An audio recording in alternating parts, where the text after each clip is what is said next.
I'd like to introduce our distinguished panelist who's going to be talking to us about this issue. I'm going to make sure I read these because I don't want to get anything wrong. First and foremost, we've got Dr. Carrie George. She's with the Clarity Child Guidance Center. She's a psychologist and licensed specialist in school psychology. Dr. Carrie George provides outpatient therapy, psychological evaluations, and early childhood assessments. Her clinical interests include developmental disabilities, anxiety, and mood disorders. Dr. George specializes in cognitive behavioral therapy and family systems therapy. Previously, she directed an on-campus autism clinic at Texas State University. Dr. George is also a member of the National Association of School Psychologists and the American Psychological Association. Welcome, Dr. George. We also have the honor and pleasure of having Dr. James Lukefahr with us. He's with the University of Texas Health Science Center at San Antonio. He's a professor of pediatrics, Division of Child Abuse Pediatrics, Medical Director, Center for Miracles. Dr. James Lukefahr joined the UT Health Science Center at San Antonio Child Abuse Division in June 2007. He's the medical director of the Center for Miracles, which is the child abuse medical evaluation facility at the Children's Hospital of San Antonio. In 2010 through 2011, Dr. Lukefahr was president of the Texas Pediatric Society, a member and former committee chair of the American Board of Pediatrics, and was recently appointed to the Committee on Child Abuse and Neglect of the American Academy of Pediatrics. A graduate of the University of Texas Southwestern Medical School, Dr. Lukefahr is married to Virginia, an accomplished artist and art teacher. They have 4 adult children. Dr. Lukefahr's interests include diagnosis and treatment of abused and neglected children, advocacy for all Texas children in healthcare, education, and political arenas. And last but not least, we have our very own Bruce Thompson. He works with the Children's Shelter. He's the clinical director at our KCI Residential Treatment Center. Mr. Bruce Thompson was born in Paris, Texas. Graduated with the Master's of Science in Social Work from the University of Texas at Arlington, and over the course of 30 years, Mr. Thompson has been working with children in the foster care system. Mr. Thompson is married with 5 children, 7 grandchildren, and 2 on the way. Congratulations, Bruce. And I'd now like to introduce our moderator. So Charlotte, again, thank you for moderating this for us. Charlotte Ann Lucas is the founder and managing director of Nowcast SA. Selected to lead Nowcast SA in 2009, Lucas wrote her first news story on a manual typewriter and has taught online journalism, web design, digital storytelling, interviewing, and content management systems at the University of Nevada, Las Vegas, St. Mary's University in San Antonio, and Texas A&M University in San Antonio. She worked for newspapers in Philadelphia, Dallas, Phoenix, San Francisco, and San Antonio, and her freelance writing has appeared everywhere from the New York Times to Auckland, New Zealand Herald. Her journalism has earned dozens of awards, including being named a finalist for the Pulitzer Prize. Yep. Lucas was named to the advisory board for the Journalism Studies Department of Texas A&M San Antonio and is a founding member of the local online news publishers association board of directors. So welcome, Charlotte, and thank you. I think the panelists are in very good hands. Thank you. Thank you. Thank you. Is the audio working? Good. Okay. Thank you very much. As I was telling the panelists earlier, what I bring to this is no expertise, but a lot of curiosity. And I'm very impressed with the expertise that is here in the room with us. Tell me something, and please, whichever of you feels most qualified to answer this. How is post-traumatic stress disorder different in children than it is in adults? Hi, I'm Dr. George, and I'm a psychologist. And generally, we use the Diagnostic and Statistical Manual of Mental Disorders to diagnose psychiatric conditions. Post-traumatic stress disorder, there is not actually a child version of that in the diagnostic manual. We tend to rely on adult diagnostic criteria for that, which involves experiencing a real or perceived life-threatening event and then having stressful reactions afterwards. This may manifest in adults. For example, someone who's coming back from a combat situation may have recurrent dreams or stress-related reactions. In children, it's not necessarily the same type of thing. And so we take the adult criteria and we bring it down to a childhood level. Some people are actually promoting that there's a new disorder called a developmental trauma disorder that is impacting young children now, and it would be a better way to identify them. Developmental trauma disorders actually involve children experiencing less than life-threatening incidents, such as maybe being physically abused or neglected over a long extended period of time. And their trauma reactions may be different and manifest differently than adults. I think a big difference, particularly in young children, is language. Thinking about things is how we process what's happened to us, and if you really don't have language skills, you can't really think about what happened to you in words.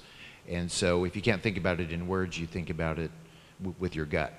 So with small children, you tend to see a lot of acting out, temper tantrums, nightmares, throwing things,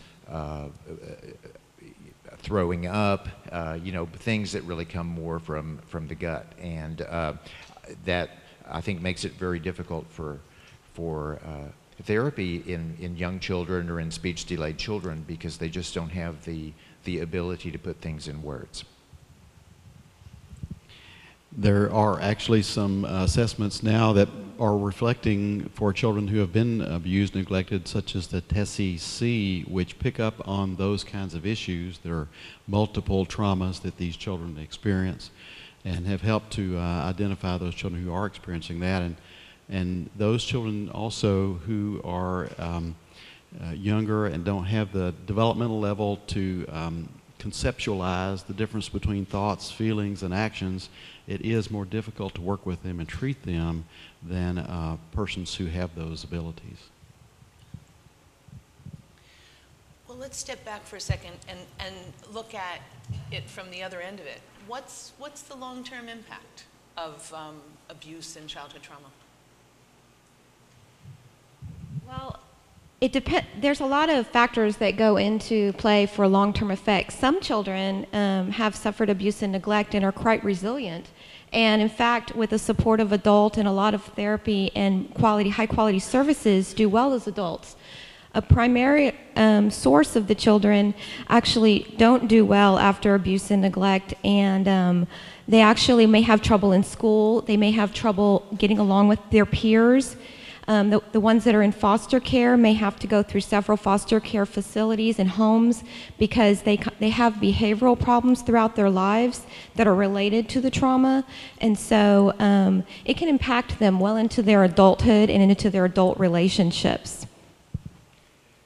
And in addition to that, we're also finding out that children who've experienced a lot of trauma are at much higher risk of developing physical conditions that haunt them throughout adulthood. High blood pressure, obesity, heart disease. Actually, you're at much higher risk of that if you were traumatized as a child and if your trauma was never addressed.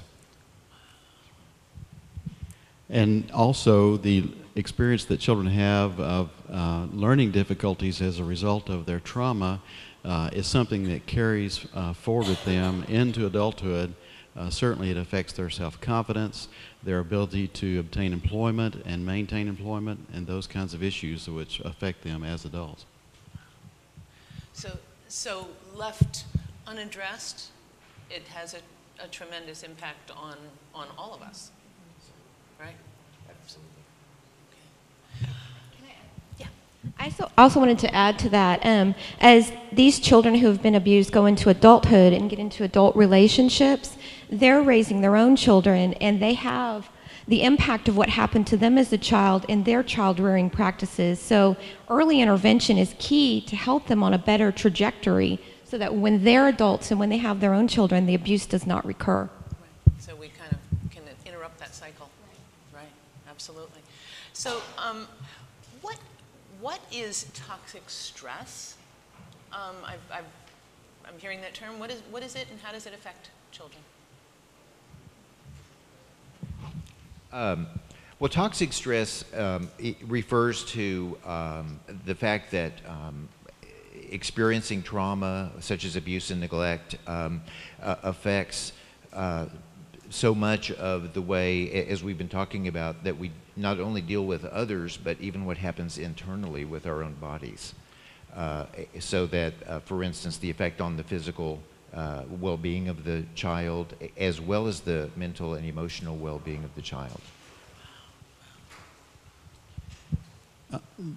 When the body is under stress, we typically go to our typical patterns of behavior, and when those aren't effective, a hormone in our brain called cortisol is generated, and if the body does not respond with an effective solution to the problem that it's faced, the cortisol increases, and as I understand, epinephrine also increases, which can cause learning disabilities, those kinds of issues, so that if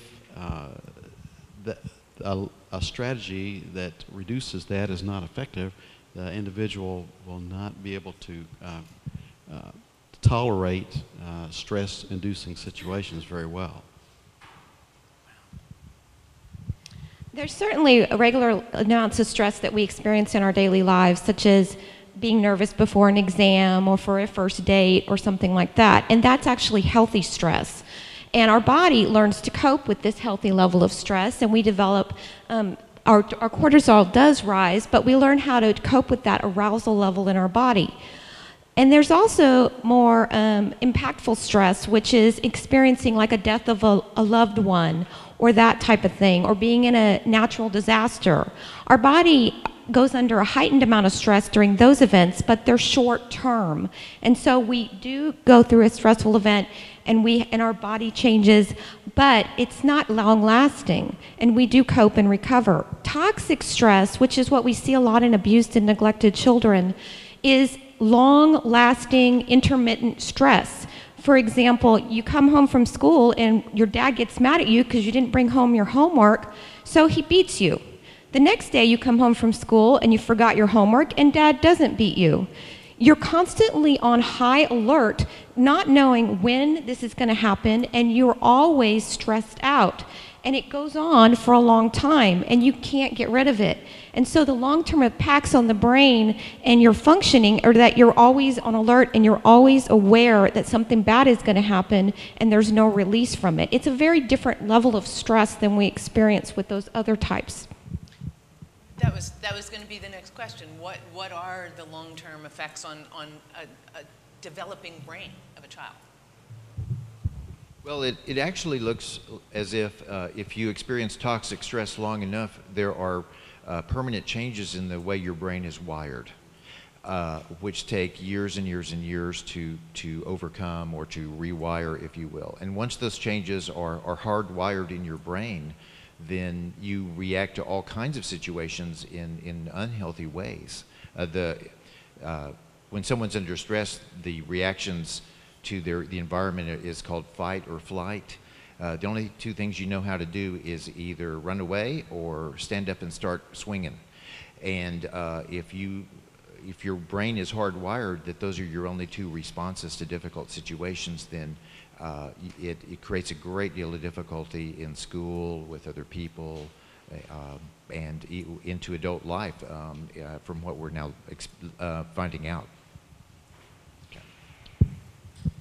As far as early brain development in infancy, children go through this thing called synaptic pruning, where if you don't use the cells and the neurons, they actually die off. And so when they are experiencing trauma, their body is learning to react in a certain way, and the brain is reacting to the environment.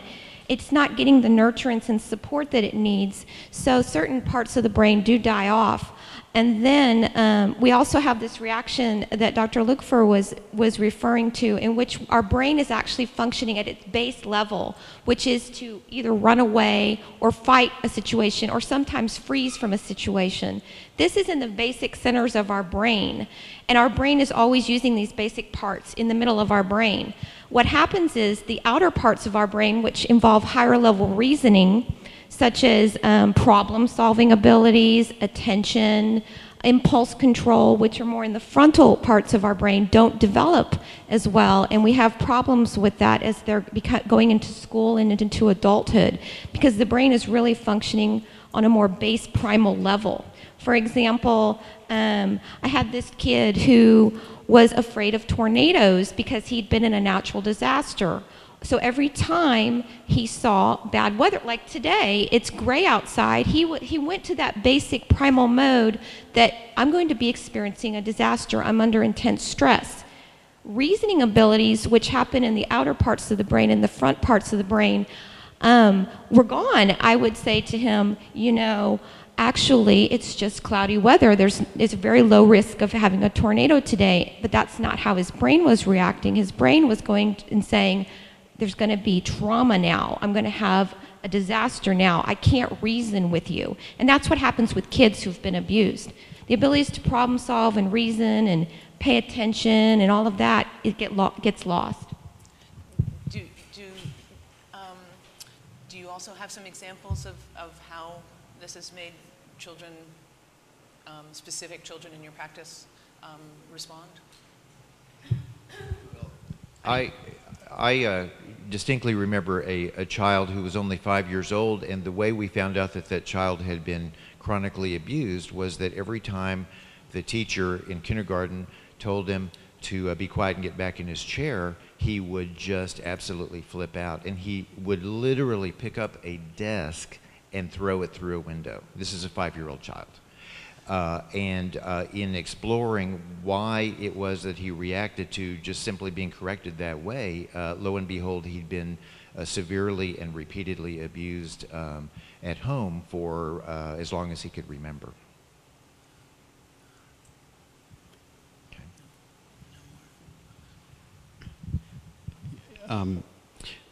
We have children who experience repeated issues with sleep at night, and that's one of the common characteristics of children who have traumatic stress. And their lack of sleep also contributes to a variety of other mental health issues and to an intolerance for challenging situations in everyday life.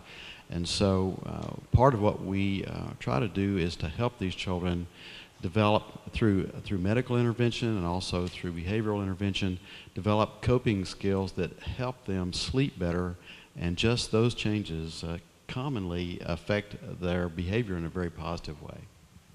That's encouraging. What are some other kinds of interventions? Can I go back to that last one real quick? Sure. In my practice as a psychologist, I run into some of the things that I see as far as examples of what happens to these children are problems with social relationships. And in fact, not being able to establish long-term friendships, getting along with their teacher, getting along with their foster families, and that's a big impact. And in fact, a lot of the kids I get referred for autism evaluations were actually traumatized early on in their lives, and I have to rule that out because these kids will look autistic. They won't want to be around other kids, or they have extreme difficulties relating to their peers. And people don't understand that trauma can make a child actually look like they have autistic symptoms with social interaction. And when I explain that to the families, especially the adoptive families or the foster families, it makes sense to them that this is probably what happened. So what are effective ways to deal with it? What are some of the effective interventions for children suffering from trauma?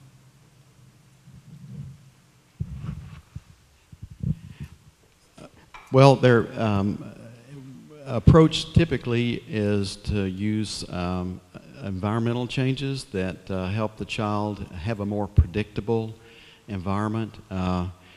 Karen Purvis and the group at University of TCU have written a book called The Connected Child that has a number of resources in there that talk about establishing expectations for the child so that their day is very predictable, and throughout the day giving them opportunities to know what's going to happen to them, what options and choices they have, and those kinds of things have been effective in reducing the stress level of children. Also, in a therapeutic intervention through trauma-focused cognitive behavior therapy, you can begin many times by empowering the child to develop some coping skills, such as relaxation therapy. There's also teaching them to stop thinking about repeating the sort of traumatic memories that they have that often cause them stress in a school situation when they're still, those kinds of things. And then exercise also is a very good thing for the children. It helps their brain develop. It also helps reduce some of their tension and anxiety as well. I'd like to add that, you know, the first step in improving is identifying and interrupting the cycle of abuse and neglect. And it's really incumbent on all of us, if we suspect that a child is being abused or neglected, we have to report that to the authorities. We can't do anything until we stop the cycle of abuse and neglect. I'd also like to address some other effective interventions outside of therapy and reporting of abuse, including high-quality early childhood education and long-term supportive care for these children.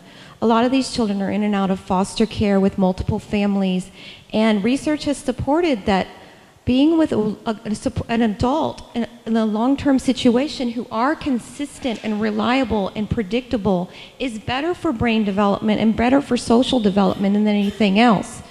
Also placing them in high-quality daycare where the children are getting these skills to develop different parts of their brain and learn how to be involved with positive social interaction is key.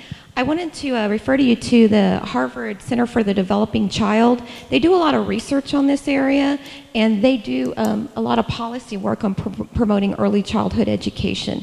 And I'm talking about high-quality early childhood education in which there's not a lot of turnover in staff, and the staff are sensitive when a child has behavioral outbursts and doesn't get along, that they don't immediately kick them out. That's Harvard Center for the Developing Child? Center for the Developing Child at Harvard University. They do a lot of research on this area. And that's accessible on the web? Absolutely. Okay. So we're talking intervention and identifying that there are issues, and then daycare, therapy, getting children in a healthy situation where other adults are around in a nourishing kind of way. Anything else? Psychoeducation is something that's very important for many children who have been abused and neglected because, as we know, they often blame themselves for what has happened, or they think that they're the only person that this has happened to. And so one of the things we try to do is to help them understand that the things that they've experienced happen to other children, that they're certainly not their fault, and that they can overcome. And I think giving the child some hope that they can overcome things and normalizing those things as much as possible. When I talk to kids who are experiencing sleep difficulties and the issues that arise from that, I tell them about the Navy SEALs and the sleep deprivation studies that have been done with them that generate, psychotic kind of behaviors from people who haven't had sleep for 7 or 8 days. That helps to sort of normalize for those children what it is that they're experiencing, and it makes it a little easier for them to do their relaxation and focused breathing sort of things in the evening to help them prepare for the nighttime routine and to relax and then have a good night's sleep. Talk about hope some more, because I think that plays a huge role in all sorts of medical intervention, right? Yeah, hope is actually one of the key things that's lost in depression.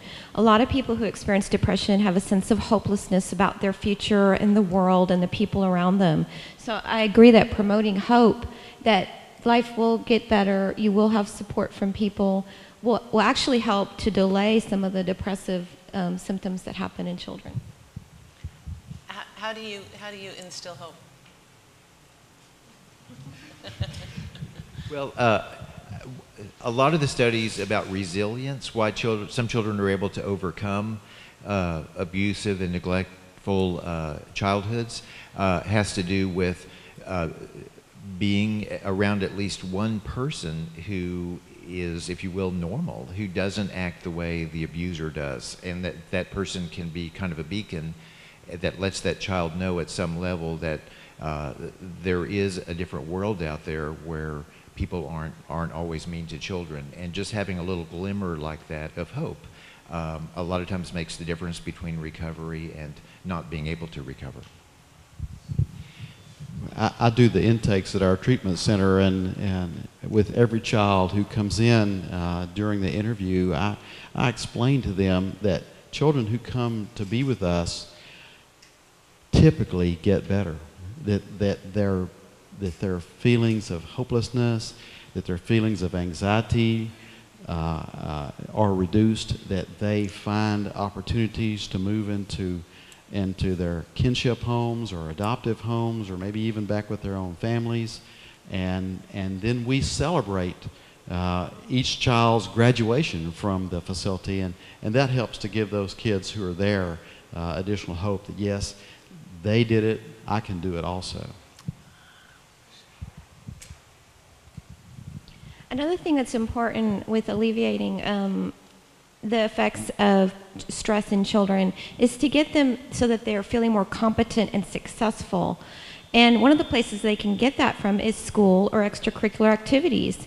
If, for example, the kid is very athletically oriented, get them involved in a sport or something where they can experience success and people are praising them and supporting them, and that makes them feel like the world is a better place. School is another place we can't overlook. Academic achievement and doing well in school is also very helpful for promoting hope and happiness. And so we have to look at the quality of education as well in helping the children. And making sure that they're going to school, that they're not, I mean, I think you, at the children's shelter, you spend a lot of effort to make sure that their school is not interrupted, right? So that they have that ability to succeed there, and the athletics as well, exercise as well, I think. We work directly with the schools that provide special education services to our children and meet with them on a weekly basis to talk about the children, what's going on in the lives of the children, any particular stressors that they're experiencing. If we know about triggers that children have, triggers are things that remind them of their trauma experience. We try to educate them about those things. We also try to educate them about approaches that work with the children in terms of helping them use their coping skills or calming down, or how to structure their classrooms so that they're less stress-inducing for the children. One thing I want to say that I did mention earlier about Dr. Purvis's and Dr. Cross's book, The Connected Child, is there is a chapter in there on nutrition that talks about nutritional approaches to help these children. And they cite a number of research studies that show that even dietary supplements have decreased the need for psychotropic medications and had positive outcomes for the children in managing their anxiety and depression. And so those things are also things that one should consider, and of course trying to stay away from caffeinated drinks and sugar, and try to balance the food issues. Many children who have been abused and neglected have significant food issues that come from, I'm sure, infancy, when their needs were not met on a regular basis. And so they have a lot of fear and anxiety around getting that next meal. And so one of the approaches that's suggested in this book is that you provide children with frequent snacks that are balanced in terms of their proteins and complex carbohydrates, so that the children are not experiencing hunger, and so that their anxiety around food issues is reduced. And the book is called The Connected Child? Okay.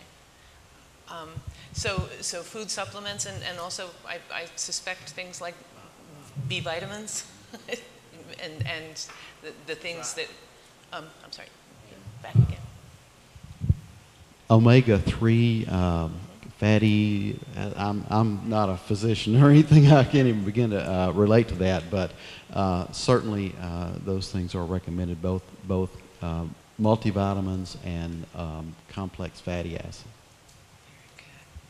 I'm going to read something from a Time magazine story recently about how child abuse primes the brain for future mental illness. The article says, in the largest study yet to use brain scans to show the effects of child abuse, overall about 25% of the participants had suffered major depression at some point in their lives. 7% had been diagnosed with PTSD. But among the 16% of participants who had suffered 3 or more types of child maltreatment, for example, physical abuse, neglect, verbal abuse, the situation was much worse. Most of them, 53%, had suffered depression, and 40% had had full or partial PTSD. Can you elaborate on the correlation between child abuse and neglect and early childhood depression? When you're a child who has been with adults who have abused you, or caregivers or family members who have abused you, you learn that you can't trust people. And when you learn you can't trust people, then the world becomes a hostile environment. And again, we're talking about hopelessness again. Things aren't going to get better. So depression does occur more often in this population. And they're also at risk for higher suicidal ideation and attempts as well. A lot of the children we see in our facility, which is an inpatient and outpatient psychiatric facility for children, are victims of abuse and neglect, and they are suicidal. So we have to be very concerned about that in this population. That quote also talks about cumulative trauma, being traumatized over and over and over. And most of us have the resources to deal with single events, like, we're in a car wreck and we have to deal with all that. But just being a child and having to deal with repeated trauma and different types of injuries, neglect and abuse and so on, you can understand how that is just something that children are not meant to deal with, and they just don't handle that very well. And over time, the cumulative trauma really adds up. One child that I'm working with has recurrent thoughts and nightmares about the domestic abuse that occurred in his home, and he had multiple types of trauma, but what he worries the most about is his mother and her being re-offended against by the perpetrator that was in the home. And that sense of helplessness in that situation causes him to be anxious throughout the day, and, as I said, to have sleep disorders as well. Well then, Bruce, I think you bring up an excellent point, and that is that children don't have to physically experience the trauma themselves. Just being around violence, we're finding out, has hugely negative effects on the developing brain. And I'd also like to add to what Mr. Thompson said, the theory of learned helplessness, where you learn that you can't fight back, and your brain actually starts to believe that the world is a place that you can't fight, so you become more depressed, and you lose this sense that I can handle things and I can cope with things, and that's a lot where the depression stems from. So, can I just add one thing? Just getting back to this whole issue of children being caught in the web of domestic violence, the effects of domestic violence are so profound on children that that's actually a reason for intervening in a home situation. And I would just certainly encourage all of us, if we become aware that domestic violence is going on in the home of someone we're dealing with, that also needs to be reported to the authorities, to Child Protective Services in particular.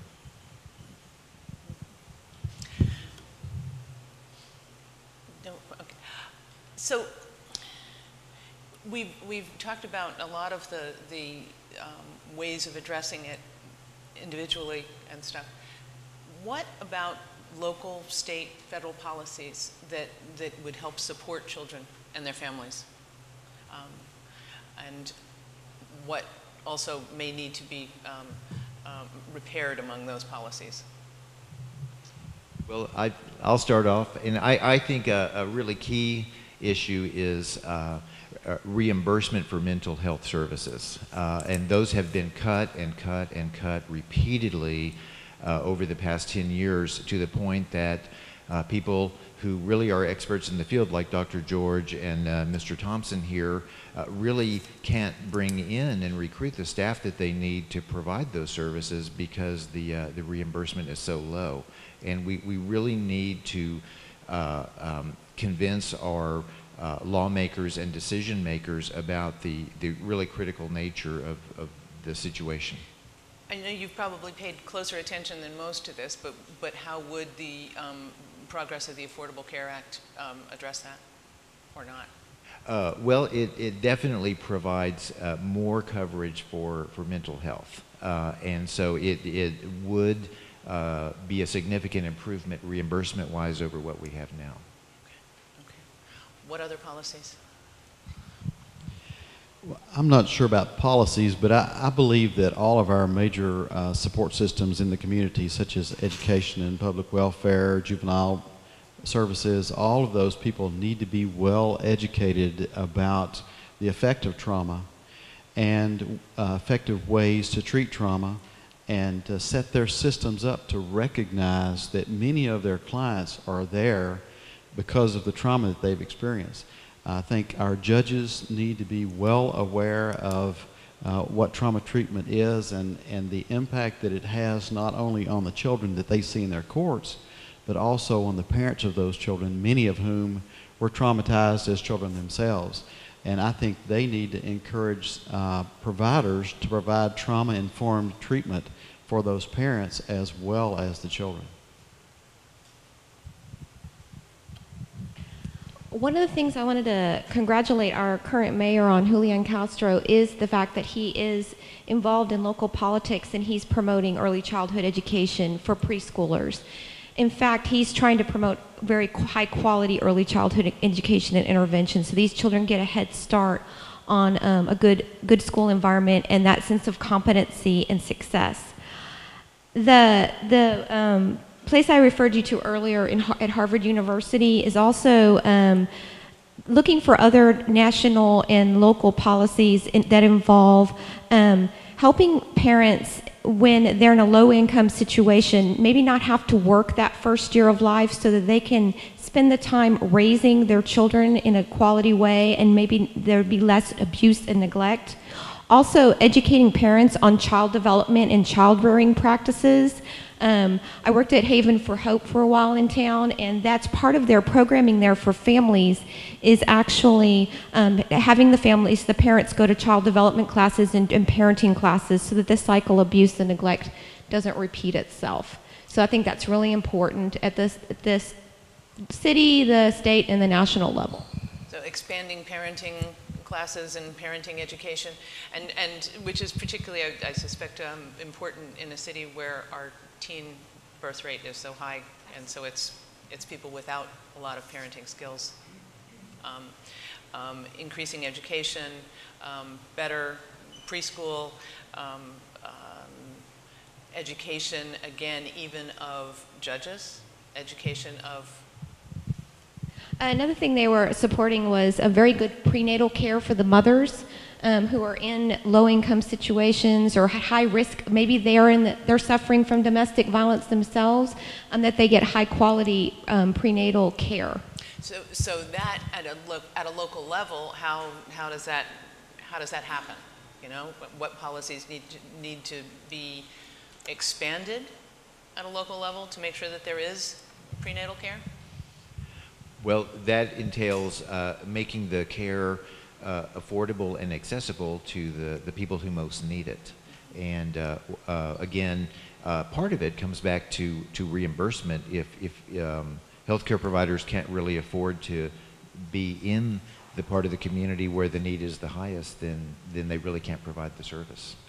We spent a bit of time last night at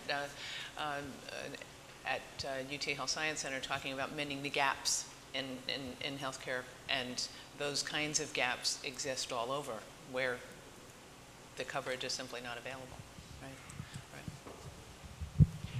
Well, there's one other policy issue I think bears some thought, and that is for the families of abused and neglected children, the kinship care providers that receive these children many times from the Department of Family and Protective Services after they are released from treatment. These families really need a lot of education and support when they receive these children, just because the children have been in treatment and their symptoms have been reduced. Without some training and support systems for these kinship families, many of these children will come back into the system because those families are inadequately supported to take care of these children in their own homes. Can I double back? What is a kinship family? I'm sorry. A kinship family is an aunt, uncle, grandparent many times, oftentimes even a neighbor who is very close to the family, who knows the children and is willing to take them out of the child welfare system and have them as their own child. And those folks need tremendous amounts of support as well. Yes, they do. At the children's shelter, we work with children who are transitioning into kinship homes by providing family therapy with the kinship parents and education to them about how to address those things. We even provide opportunities to participate in our crisis intervention training so that they will be as skilled as one of our staff is in supporting these children when they are experiencing the anxiety and distress that results in the behavioral issues.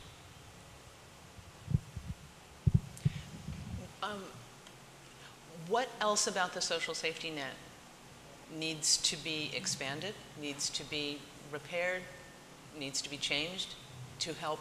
I mean, it's a broad support here. You're talking about not just support for the children, support for their caregivers, and also education for public policy, for public officials.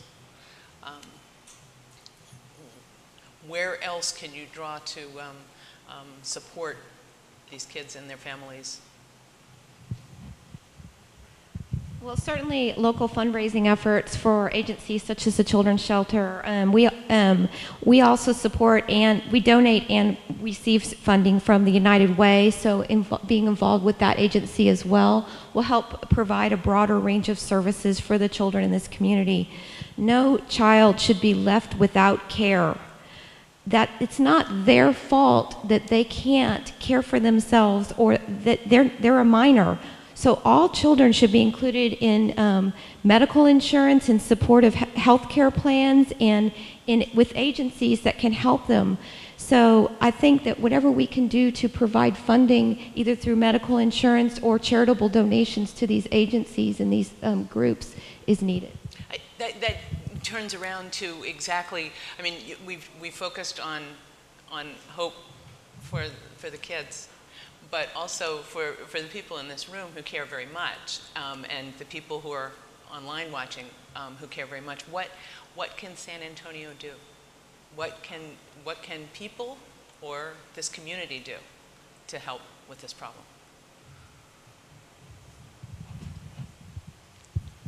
Well, I think education is certainly the key there. I mentioned The Connected Child, which is an excellent book, and it's written at a level that parents and non-professionals can understand.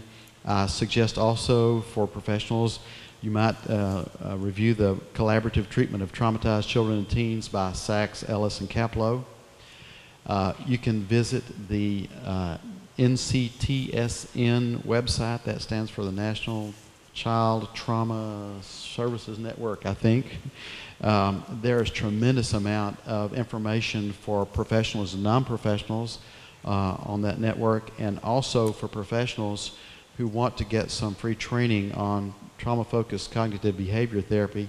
You can visit the website tfcbt.musc.edu and you can receive a certification for 10 hours of online training on trauma-focused cognitive behavior therapy.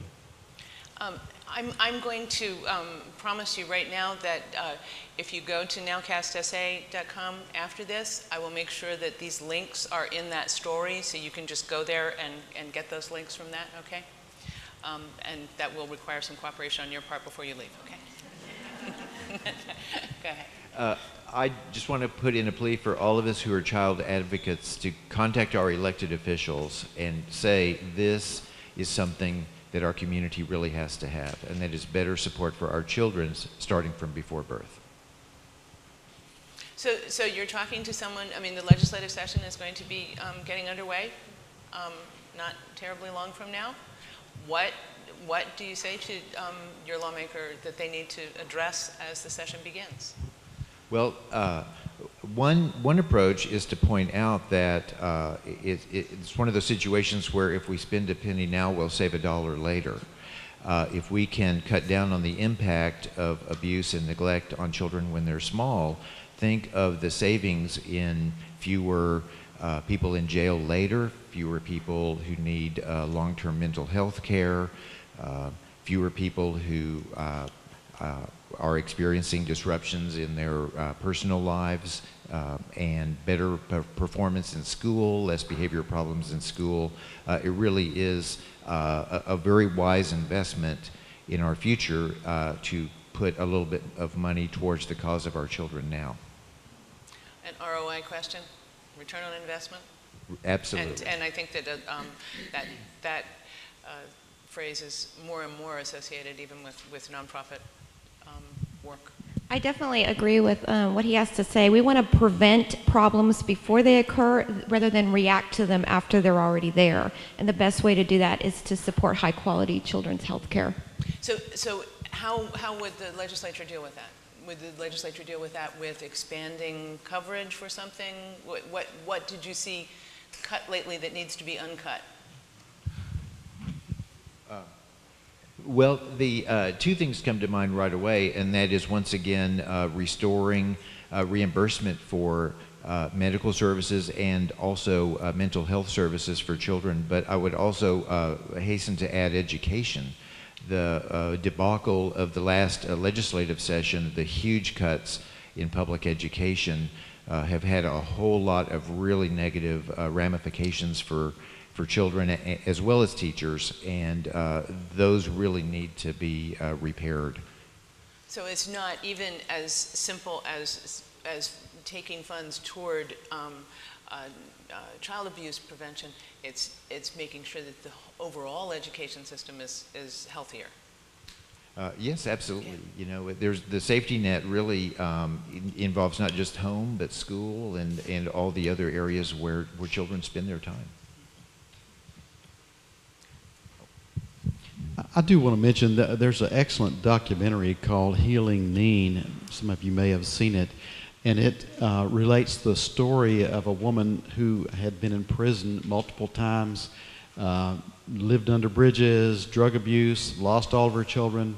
And not until her childhood trauma was treated was she able to overcome the impact of that. And I think when we talk to our legislators, if they could see that, they would understand that effective treatment really can make the difference in changing the lives of people even who are in prison and one thinks that maybe they're lost to society, and make a difference for them and for their children. I lived in Maryland for a while, and they have a greater tax base, and they actually have state income tax there.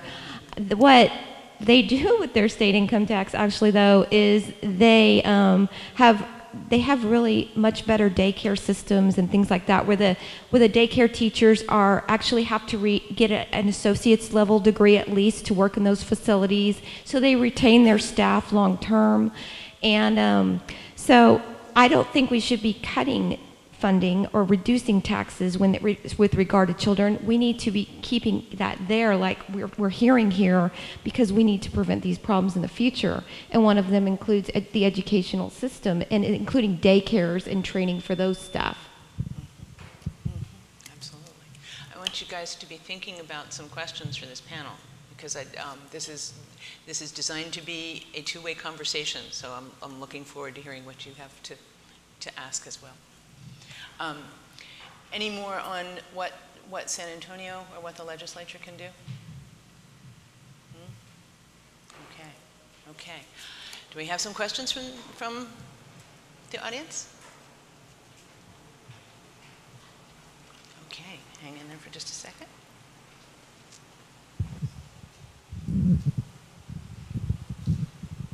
Yes, my name is Rose Martinez. I'm the founder of Children's Advocacy. I'm in the truancy and juvenile courts, and one of the things that I see a lot of kids is that they've come almost to middle school, high school actually. They've never been ARTed. They've never been assessed to what is going on. These children are missing school. They're bullying. They're just misbehaving. And all they say is, oh, well, kid's just acting up. Nobody is really bothering to pay attention. What is really going on? Is this child being abused? Is this child a victim of domestic violence? What is going on? But nobody seems to care. I mean, I see kids 3 times a week in court, and it's very depressing to see kids hurting. Miss, I can't read. Miss, I don't understand what's going on. You know, Miss, I'm being bullied, or I'm the bully.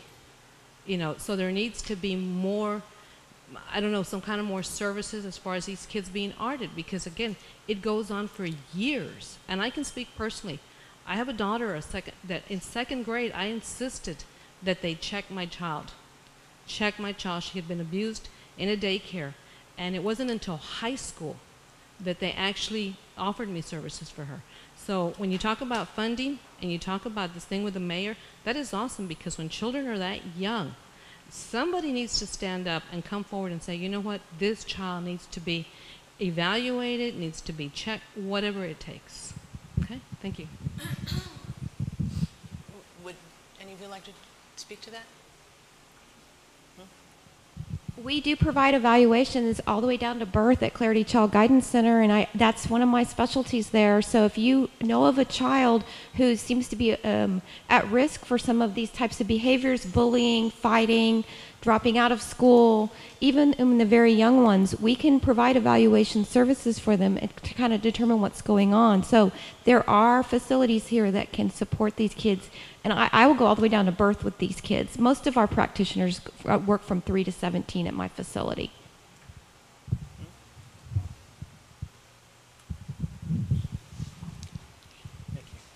My name is James Castro. I'm with the St. PJ's Children's Home, and first I'd like to congratulate the Children's Shelter for putting this on.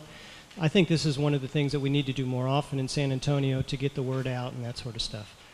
But my question goes towards, Annette did mention at the beginning 1,200 children or so come into the foster care system every year. They're removed from their home. At any given time, there's 4,000 children in the foster care setting. We also know, depending upon the data that you look at, that 60% of cases or so, the parents were exposed to child abuse and neglect themselves. So we're not breaking the cycle of abuse. That is not happening. So to put to you, if you had, using one of those therapy terms, a magic wand, what would you do to shake up the system and create urgency that we need to do something different? Fabulous question. Okay, you got the magic wand. Well, the cycle of abuse, that's just, underlies so much of what we deal with, and it entails a really significant community response. Dr. George? Magic wand to me. Well, of course, with parents, getting them involved in mental health services as well so they can address their trauma-related issues. I don't think that many of these parents want to relive this with their children. In their heart of hearts, they want to raise their child right. So, high quality, again, therapy for these parents involves psychoeducation, kind of on child development, parenting practices, effective parenting practices, on being consistent, being reliable, having good discipline. And it involves education, and it involves support so that they can handle their trauma experiences, because I don't think any of these people want to relive this with their kid. So the magic wand then is the ability to market something to parents to make them know what's available, or to make them know that, give them some hope? You know, in our society, it's hard to have a blameless system of care, and when we think about children who are in the system for abuse, it makes all of us sick what happens to them. But as we know, many a times the same things happen to their parents, and we're trying to break that cycle. And I think part of the issue is having a system of care that is as supportive of the parents as it is of the children, and that's hard to do. It's hard to do in our guilt-ridden society. But I think that's really important for treatment. We need to have not only just psychotherapy for those parents who are trying to keep their children, but we need to have wraparound services that are in their homes. We need to have we need to have support services for them to, if they're in a crisis, somebody who can take care of the children for a period of time until they can regain their ability to manage the children. And so I think if we're going to be more effective at breaking the cycle, we really have to put more front-end services, both in preventing child abuse, but also in dealing with the families and trying to keep them intact as much as we can. You know, I was just trying to think as we were talking, there's still such a stigma, unfortunately, about seeking counseling and therapy. And I was trying to think, well, how could we provide these services to people, but them not realizing that it's therapy? And my mind just kept coming back to education, to preschool education and to grade school education. That's where I guess professionals can really be in contact with children and families on a regular basis, and that's just obviously a real key to having a meaningful response to the issue. So you're talking about trying to make sure people find no stigma attached to going and getting some help, right? So it looks like something that's a mainstream thing to do, right? I want to tell a story related to that. I was in Pittsburgh last fall attending a training by Judith Cohen and Anthony Manarino, who wrote Treating Trauma and Traumatic Grief in Children and Adolescents. And there, at the same time in the hotel in Pittsburgh, there was a union, a steelworkers union group that was meeting there. And so I kind of talked to some of those guys while we were there. And so I ended up riding to the airport with these three men. And so they said, well, what are you here for? So I started telling them about childhood trauma, about childhood abuse and the effects of abuse, and about the incidents of men and boys who are traumatized sexually as children. And one of the men in the truck or in the van said, I was sexually abused as a child, and I've not ever told anybody about it. So I think that's just an indication of how critical it is that we educate people about what's going on in those areas and help them to find the resources they need so they don't have to carry those burdens around with them their entire lives. It's a bit of a magic wand. More? Do you have a follow-up? Well, it's kind of unfair because I'm in the same business with these folks, so I've got lots of thoughts. But if I could, just a follow-up to that. So the next thing is, what do you think we need to do as a community to elevate the urgency of we need to do something outside the box, do something different to get possibly, again, elected officials, to get corporate leaders, to get faith-based leaders? What is that going to get us over the top to bring the significance? Because, like you were all sharing, this continues to happen. It's going to impact our schools. It's going to impact our hospitals. It's going to impact our jail systems. It's going to impact Haven for Hope. It's going to impact our drug and alcohol treatment centers, and on and on and on. What do we need to do to get to the urgency? Or who do we need to get on our side, get on the bandwagon to make this a top priority?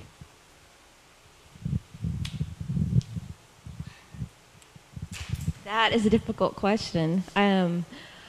I think our mayor is doing a great job right now of promoting these services for children at an early stage.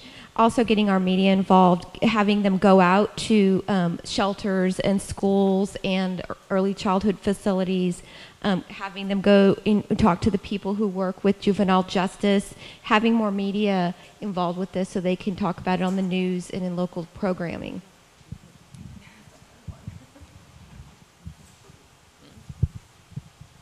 Well, the first word that came to my mind also was the media.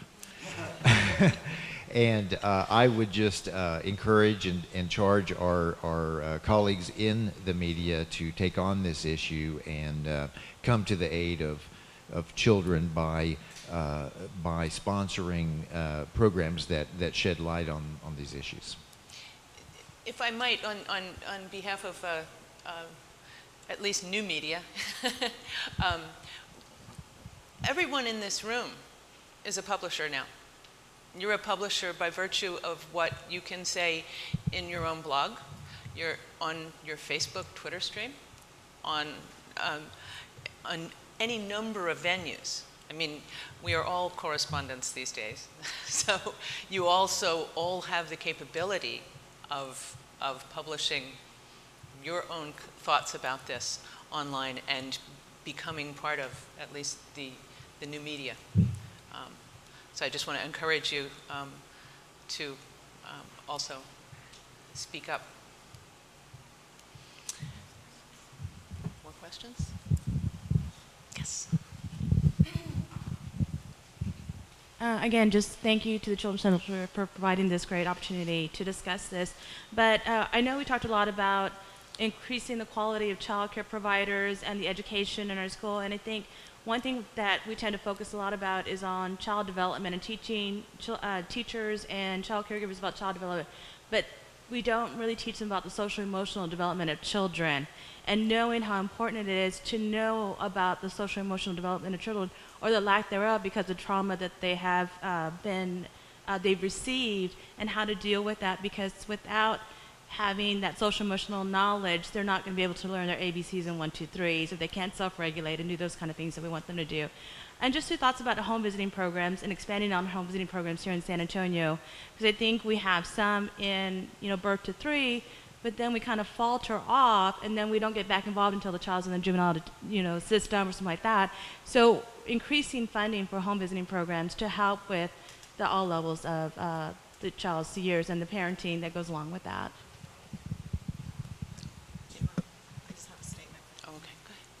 I just wanted to follow up on what James had asked. And I think part of it also goes back to our professional responsibility, that if we're working with children, not only do we have a responsibility to report child abuse if we suspect child abuse, but also to educate the public and the community about the work that we do and the effects that we see on children. And I think there's many organizations, great organizations in town that are working on these things. The Children's Shelter, St. PJ's, Clarity, Center for Miracles. We all have a piece. I think collectively, if we came together, power in numbers, went to our legislator and said, this is what we need to do. We need money for these children. I think they'd start listening, but it's different when one person goes and we represent just our special interest or our individual interest. And I think because children are dependent on this, and so oftentimes they don't have the voice, we have to be that voice, and we need to come together and be that collective voice for them. You want to respond to either of them? No? Okay.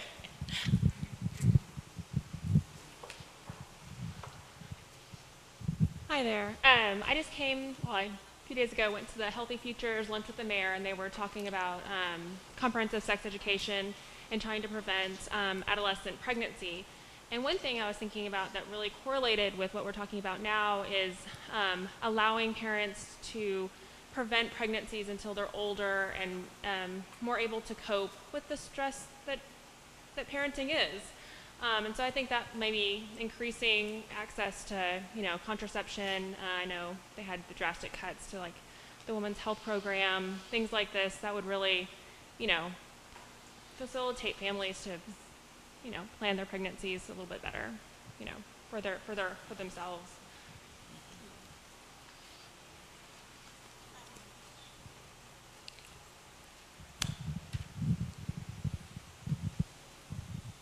And in our agency, I work with the Family Service Association with a Methodist Healthcare Ministries project called Early Childhood Wellbeing. And what we're seeing is more and more younger children are being diagnosed and given medications. And oftentimes these are with parents that don't have any regular structure or reliability. And so the ability to give medication the way it's supposed to be dosage and applied doesn't necessarily happen. So could you speak a little bit about that and how we can inform our physicians and educate them about medication to younger children and some of the effects or negative effects that may have on them? And I know we've talked to some physicians and they say, well, I have this mom just coming in saying, if I get called from daycare one more time, I'm going to lose my job. So please help me, you know, help my child. And so we understand the pressure that they're under as well. But can you speak to that a little bit?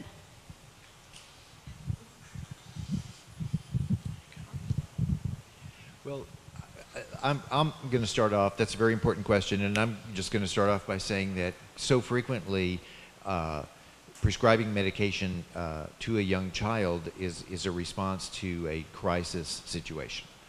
And it's really kind of second best, you know, to being able to provide a comprehensive set of services to that family and that child.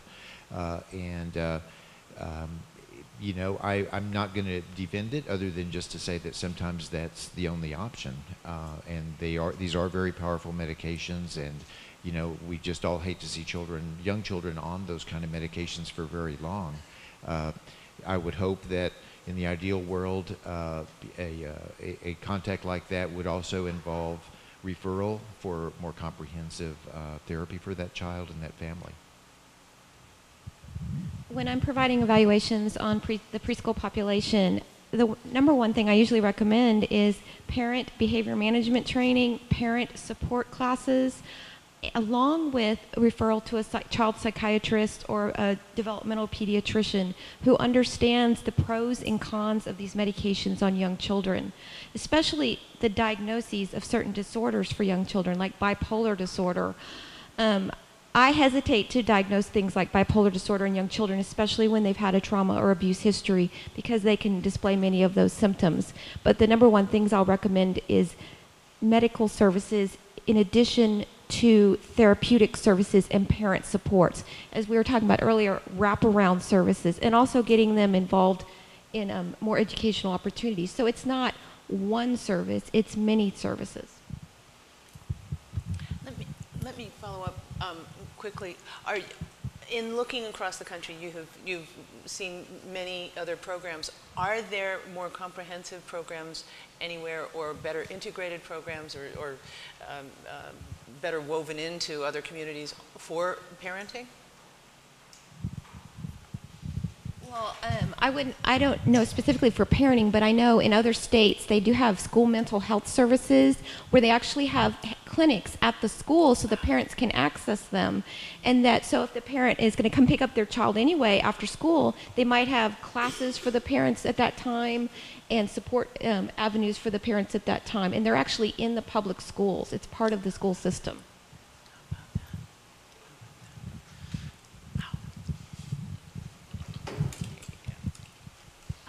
I used to work at MHMRA in Harris County, and I was a rehab clinician caseworker.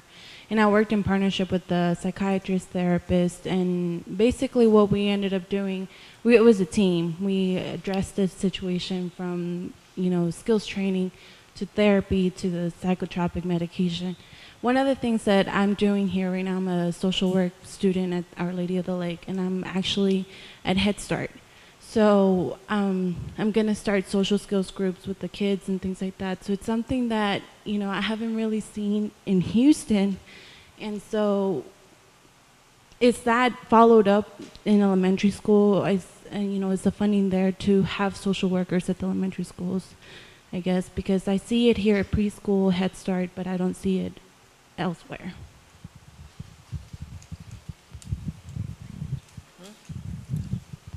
I'm also a school psychologist in the state of Texas, so I've worked in the public schools for many years.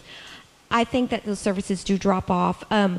Only in sort of the more high-risk or low-income areas do I see social workers in the public schools. A lot of time these services are being provided by the school counselor or the licensed specialist in school psychology.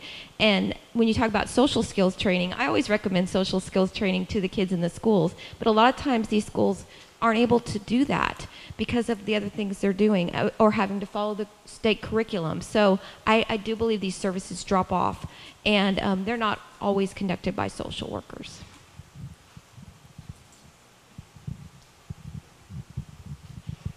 In Dr. Purvis's book, The Connected Child, it really encourages parents to do social skills training and values training with children who've been abused, neglected, to help them develop that sort of skills. And we've talked about how many times they have really difficult times developing relationships with other children. That has to do with their learning issues. It also has to do with the role modeling in their homes and the trauma that they experience there. So it should be encouraged for all children who have deficiencies in those areas, but particularly for abused and neglected children. I saw some other hands back here. I just had a follow-up question for you, Bruce, on the comment that you made earlier about the van ride to the airport. Being in this industry, when you start talking about the work that we do, people do disclose their deepest, darkest secrets. One of my best friends actually told me that she had been sexually abused by multiple men in her life, some family and some not. And what is the best response to those comments? I mean, you know, one adult to another, this is not something that she's shared with anyone. How do we, I mean, what is the best thing to say, and where are the resources for those adults who need to get the help? What a great question. Well, the first thing is you need to make sure she knows that she's not alone. There are many, many other persons who've experienced that out there in the world. As a matter of fact, some studies show it's in excess of 1 in 4 women by the time they're 18 years of age have been sexually abused. And the other part of that is that she needs to know that there are effective strategies to help her overcome the lasting effects of that abuse. One can never forget those terrible things that happen to you. However, with effective treatment, they can become less intrusive in your day-to-day existence and in your relationships with other persons. So it almost just going back to, you follow up? I'm sorry. Yeah. I think it's actually kind of manifesting itself in, has 2 young daughters now, and so she's like overly worried, and they'll say something, and she thinks that they're being abused in some way, and then she is, you know, and I'm just curious, is that typical that it, you know, she now is having these fearful thoughts about her own children and being exposed to that type of abuse? Do you want to answer?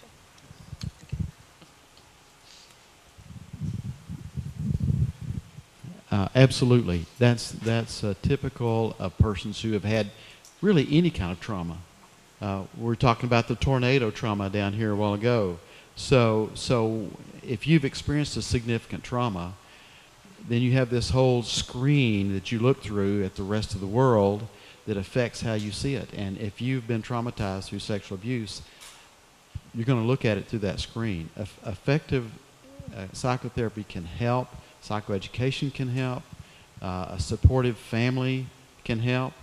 And so it's very important that she get treatment to help her, and that will also have an impact on the children. We at Center for Miracles, we actually see 2 different faces of this. Number one, there's the parent who's overly sensitive and repeatedly seeks examinations and so forth when it's really not indicated. But the opposite is also true, the parents that are in total denial and just cannot bear to think about the possibility that their children are being hurt because they can't think about what happened to them. So going back to that cycle that you were talking about earlier and how to break it, right? With the family you were mentioning, she has basic trust issues with people at this point, and she's teaching her children not to trust people as well. So I really, as a friend, you don't provide therapy services to your friend, but listening to them and, giving them ideas of where they might get their own help, because now she's developing a sense of a lack of trust in her children, and we have to be concerned about that, because there is healthy trust and there's healthy mistrust, and we have to raise our children in the appropriate way. More questions? One more, and then we're going to wrap it up. Hi, I just had a quick question. My name's Ashley. I work a pediatric transplant social worker from Christus Transplant Institute, and I just wanted to know, have you all heard anything about the DSM-5 having criteria for children with PTSD or the developmental trauma that you were also talking about, disorder? Getting into serious technical terms here. Yes, that's what I was actually, when she asked the first question, how is post-traumatic stress disorder manifested in children? Right now the criteria are for adults, PTSD criteria for adults. There has been a lot of research done in this area where they want to put in the DSM-5 something called a developmental trauma disorder. It is specific to children, and it's specific to the effects that children have. I don't know if it's going to get into the DSM-5. I would love it if it was in there. I've even talked to parents about the fact that this may be what's occurring in their child, is that they've had this trauma, or the foster parents or the adoptive parents, and this is their reaction in childhood. So I hope that it gets into the DSM-5. A lot of disorders are promoted and they try to enter them into that manual, but right now the criteria is PTSD, and it's for adults. And pull back real quick for those of us lay people in the audience here. The DSM-5, that stands for? The Diagnostic and Statistical Manual of Mental Disorders. It's in its 4th edition right now. There's about to be a 5th one coming out very soon. So, and why is that important? If it's in the manual, then that means what? People are using that to diagnose children and properly treat them. Right. Thank you. Thank you. Thank you for that pullback. Follow up? One more?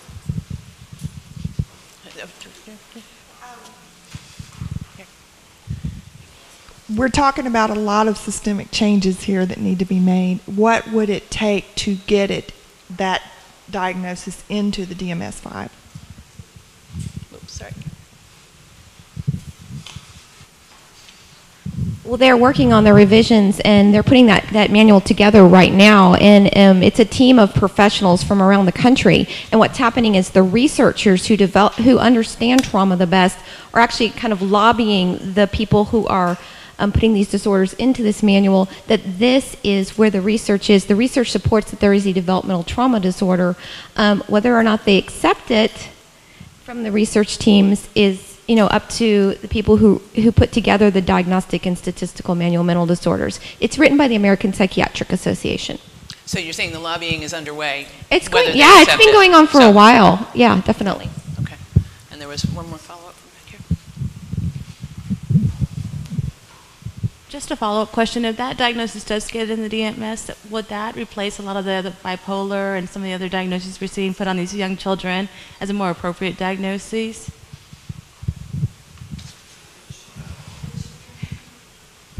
Well, it's a really important step in making professionals consider the diagnosis of trauma sequelae, as opposed to looking at symptoms superficially and saying, oh, well, that looks like bipolar disorder, so I'm going to treat it as bipolar disorder. Hopefully there will be more of an awareness that maybe this is due to trauma, not to this genetic mental illness that really this child may not have. What he said, huh?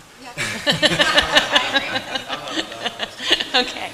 Okay. Well, we're getting right down to the wire, and I want to ask each of you to give me a conclusion here, and I have to say that I keep focusing on the two words that have come up a lot: trust and hope, and that being kind of at the crux of all of this, whether who it is we trust and good trust, and also what can give us all hope, and where we go from here. I mean, you've heard some feelings of call to action here. So, who wants to start? Pull it together. Go ahead.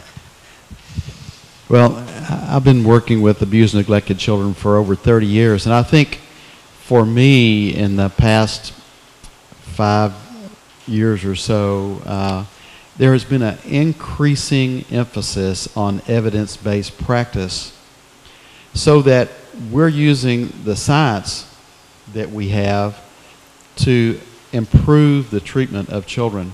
And as a therapist, understanding the effects of trauma and understanding the effects of trauma on the brain development, and the ability to modulate one's emotions based on those issues has been an eye-opening experience, and one that has resulted in better treatment for the children that I serve. And so for me, having worked with children for years and years and not understanding all of those dynamics, it is a hopeful thing for me to understand that we are moving forward in our science that's benefiting our children and families. And I'm glad that I've been able to experience that in my career. E.L. Thorndike kind of set the stage for understanding trauma when he traumatized the little child by making loud sounds in relation to a soft furry toy, and created anxiety in a child for no reason.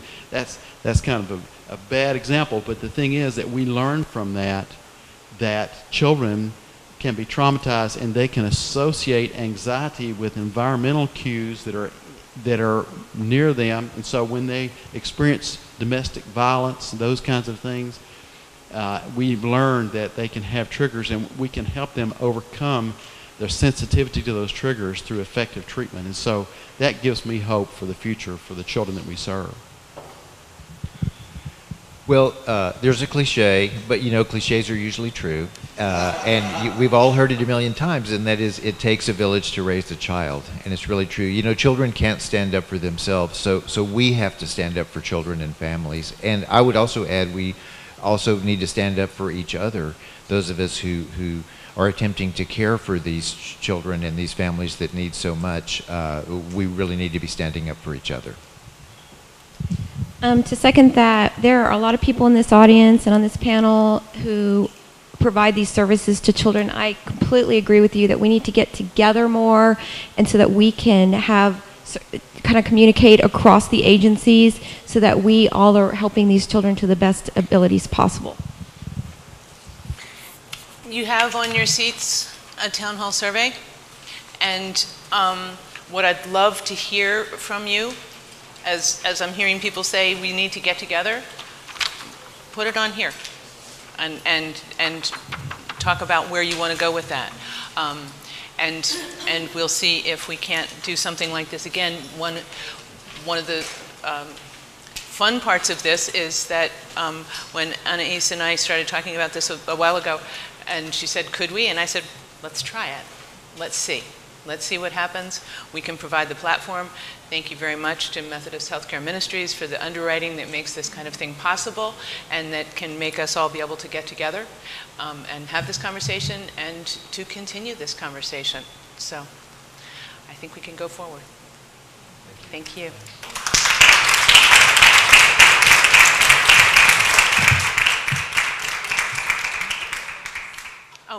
The links will be available. I will make sure that they are in our article at nowcastsa.com. And the article on this is on the homepage right now. We will, within the next couple of hours, update it with all of the links and the mentions, the citations, as long as I can get them from these folks. And if you are unsure about something, you can also send an email to that's NEWS at nowcastsa.org, and remind me about what I forgot to put in. The village, it works. Okay, thank you.